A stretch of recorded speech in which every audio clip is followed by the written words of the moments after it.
Hello, dear students. Welcome to my science class. So, students, we were discussing the chapter Getting to Know Plants. So, in the previous chapter, we have discussed about the different parts of the plant, that the plant has a root system, a shoot system. The root system is below the ground and the shoot system is above the ground. And the shoot system further consists of the leaves, flowers, fruits, buds, branches, etc. Then we discussed about the different types of plants, the herbs, the shrubs, the trees. Apart from that, the creepers and the climbers. Now we will start with the stem parts of the plant, and first let us discuss stem. Now observe closely the stem of different plants around you. Note down different structures or parts borne by the stem. Compare your observation with that of your friends.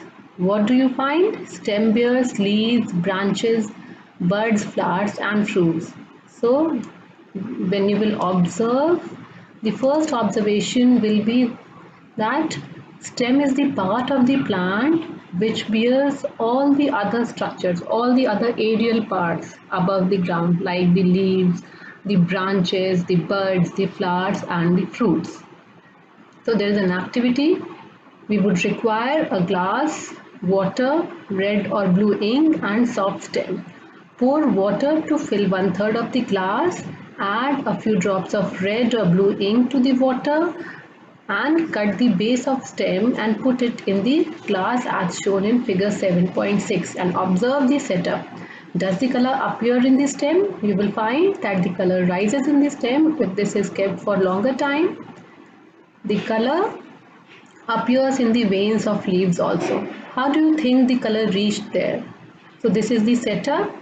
Let us watch the activity. This is the glass tumbler. Water is there. We have added colored ink and a twig. So let us watch the activity. So students, for this activity, we require a beaker with water, a twig with white colored flowers because they are better, red and blue colored ink, a dropper and a knife. Then we will do two experiments. First is we'll take water and we will add red colored ink to this. Then we will put the twig in that water for some time, for almost 8 to 10 hours. And after 8 to 10 hours, what we will observe? That these tender plants or these tender twigs, they have turned red in color. Reddish color has appeared in the leaves, as you can see here in the veins and other parts like the flowers also. Now we will cut the twig and we can observe these twigs. We will cut a vertical section of this twig. Vertically we will cut and we can observe that these, you can see that this red color is present in the form of a tube, like it is going upward. And if you cut it horizontally, you can see red colored regions. So these regions are the vascular bundles. What are vascular bundles? These are tube-like structures which carry water and minerals upwards and the food that is prepared downwards towards the root. So there are two types of vascular bundles. First is the xylem, which carries water and minerals from the roots to the upper parts of the plant, that is the leaves. And there is phloem, which transport the food which is prepared in the leaves by the process of photosynthesis to the other parts of the plant. So this red colored region shows that the red colored ink is moving upwards, and this proves that stem is the part of the plant which is responsible for the movement of water and minerals from the roots to the leaves. There is one more activity. Now the second method is we have to take 3 beakers. In beaker A we will put red ink and we'll keep the twig inside this. In beaker B also we will put red ink, and in beaker C we will put blue ink. Then we will cut the stem of the twig into 2 halves and we will put it like this, so that half of the part is in beaker B and half of the part is in beaker C. And then we will observe it after 8 to 10 hours. What we will observe, that all the leaves, the veins of the leaves have turned red in this beaker, and some of the red color you can see in the flower, while in case of this part, half of the leaves have turned red and half of the part has turned blue. Here it is red, here it is blue. So this proves that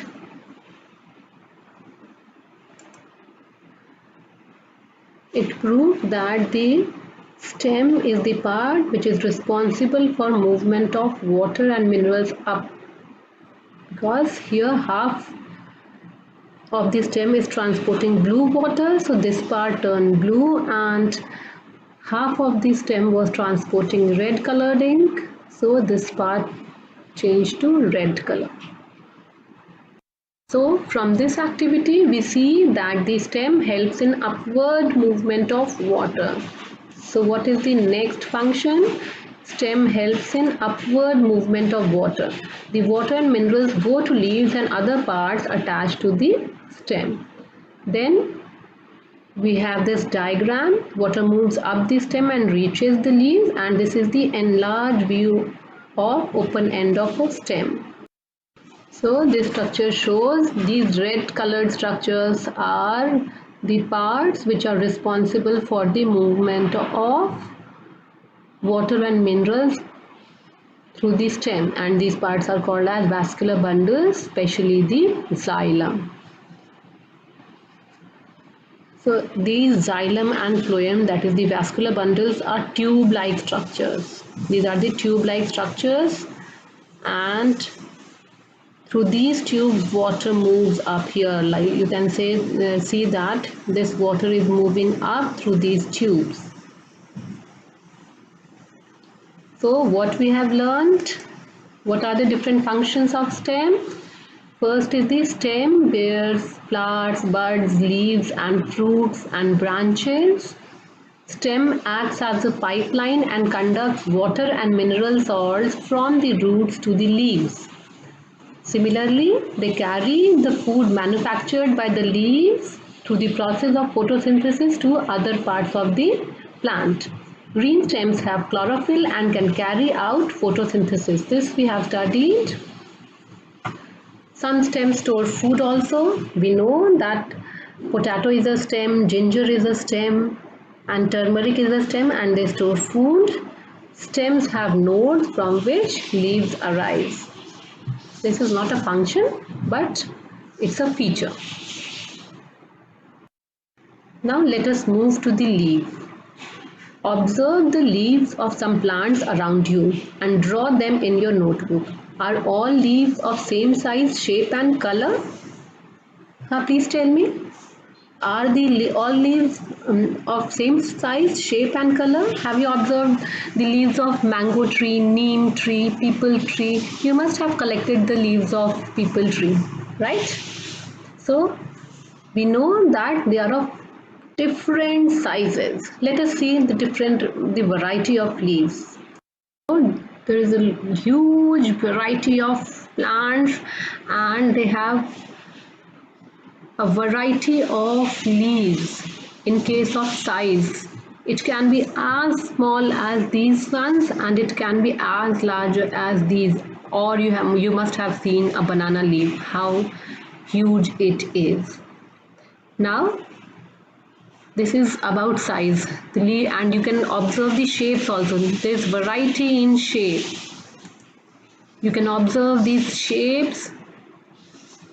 These are the different types of shapes of the leaves. The shape is differing, and these, if you will observe, these lines are differing. These lines are called as the veins. So these veins are differing.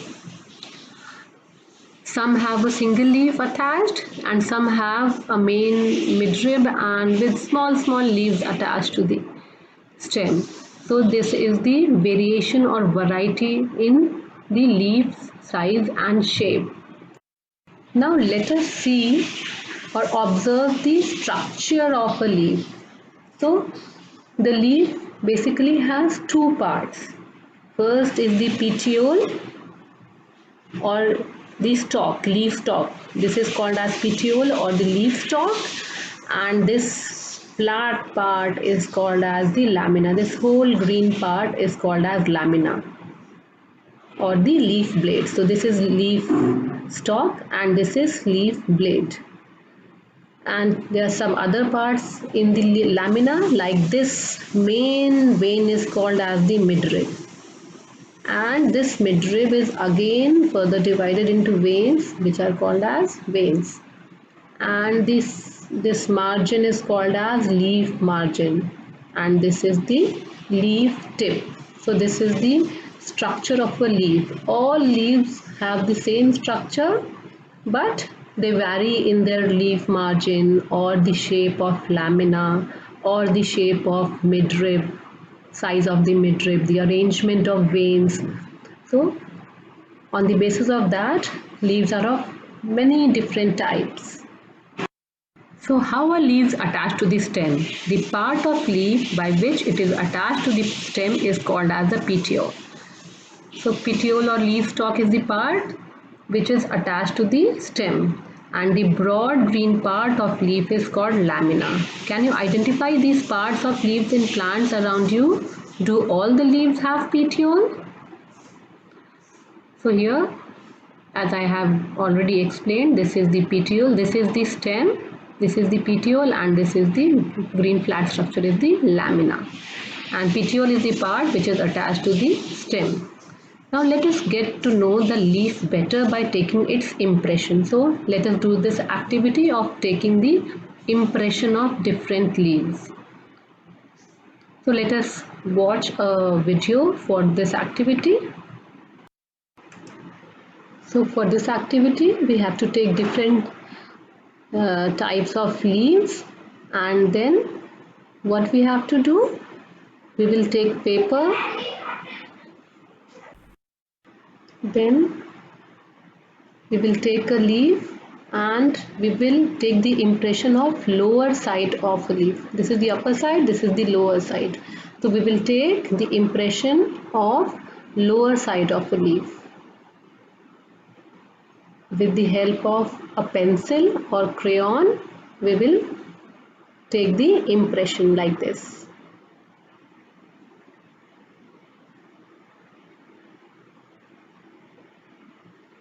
This is the impression.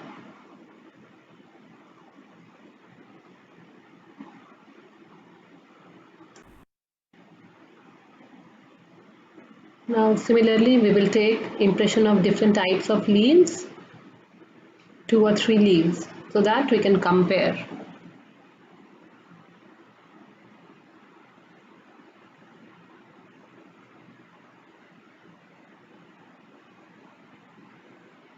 You can observe these lines and the different margins, different types of margins and the lines that are appearing in the impressions.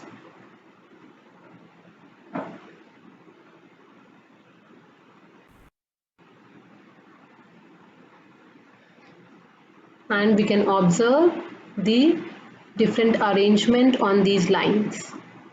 So this was the active. So students, we saw in the activity that there were lines. These lines are the leaves are called the veins. So as you can see, this is the midrib and the main vein, and these are the fine ones are the side veins, or simply the veins. So these lines are the veins. Do you see a prominent line in the middle of the leaf? This is called the midrib. The design made by veins in a leaf is called as the leaf venation. So this is important. What is leaf venation? The leaves arrangement of veins in a leaf is called as the leaf venation. So we have seen the structure of leaf. The structure of leaf consists of petiole and lamina. Petiole is the stalk-like structure which is attached to the stem, and lamina is the flat structure, flat and green structure. This lamina has a midrib, the main vein, and the side veins, which are simply called as veins. And there is a specific arrangement of veins in each leaf, and that is called as the leaf venation. If the design is net-like, on both sides of midrib, the venation is reticulate. And in the leaves of grasses, you might have seen that veins are parallel to one another. This is parallel venation. Observe the venation in as many leaves as you can without removing them from the plant. Draw the pattern and write the name of some plants having reticulate and parallel venation. Shall we now find out some of the functions of leaf? So, we were talking about venation, leaf venation. This is the midrib, and these are the veins. So, in some cases, there is a network of veins, and that type of venation is called as reticulate venation. While in few of the cases, like in grass, the veins are parallel to one another. So they run like this. So this is called as parallel venation. So let us observe. So this is a leaf. You can observe these veins, and these are in a net-like fashion. They are forming a network. So this is called as reticulate venation. And here you can see these veins are running parallel to one another. So this is called as parallel venation. Let's have a closer look. You must have seen a people leaf, and you must have saved it in your book or notebook. If not, then you can perform that activity. Just take a people leaf and save it in an old book. After 1 to 2 months, what you will observe? Most of the green part decays, and only these veins are left, and they form a network. This type of arrangement of veins is called as reticulate venation. And you must have seen a leaf of banana, or a leaf of grass, or leaf of rice. What happens? What you will observe, that all the veins are parallel to one another. So this type of arrangement of veins is called as parallel venation. So this was about the structure of leaf. Now we will start with the function of leaf. So we will start the function of leaf in our next part. So till here I hope that you have understood the chapter till here properly. If not, then you can ask me. Thank you, students.